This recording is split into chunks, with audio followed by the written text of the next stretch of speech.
APOSS intermediate Telugu సబ్జెక్ట్లో important ప్రశ్నలో 5 మార్కులది ఈ వీడియోలో మనం ఒకటి తెలుసుకుందాం. బెజ్జ మహాదేవి మాతృ హృదయాన్ని వివరించండి అన్న, లేదా బెజ్జ మహాదేవి శివుణ్ణి ఎలా సేవించేది అన్న ఇదే రాయాలి మనం చర్చించబోయే జవాబుని.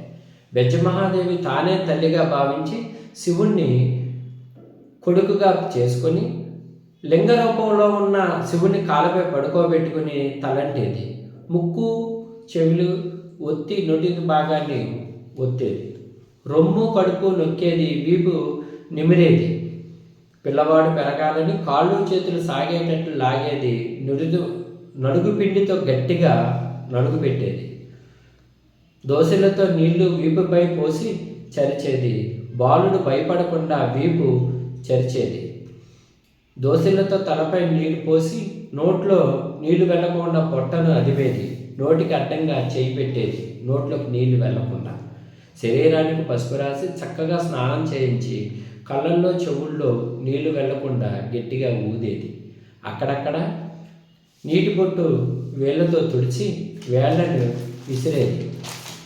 విరిసేది, పిడక విభూతిని నుదుటిపై పెట్టేది, కళ్ళు పెద్దవి అవుతాయని కళ్ళకు కాటుకు పెట్టేది, బాలునికి పాలు ఇచ్చేది, పక్షులు బాలునిపై నుండి వెళ్లకుండా చూసేది, బాలుడు ఏడవగానే నోట్లో వేలు పెట్టి పాలు పోసేది, బుజ్జగించేది, ముద్దాడేది, నవ్వించేది, ముద్దులు ఇవ్వమని కోరేది, పొట్టపై పడుకోబెట్టుకుని జోకొడుతూ పాటలు పాడేది.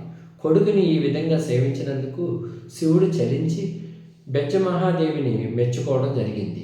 ఏమీ లేదు ఈ ప్రశ్నకి. మన ఇంట్లో చంటి పిల్లల్ని ఎలా అయితే స్నానం చేపిస్తాం, ఎలా సాగుతామో, ఎలా ఏడ్చినప్పుడు పాలు ఇస్తామో, ఎలా అయితే మనం పిల్లోడికి ఇబ్బంది లేకుండా చేస్తామో, అలాగే శివుని ఊహించుకొని దీన్ని మనం రాసినట్లయితే ఈ ప్రశ్నకి జవాబు పూర్తిగా మీకు అవగతమవుతుంది.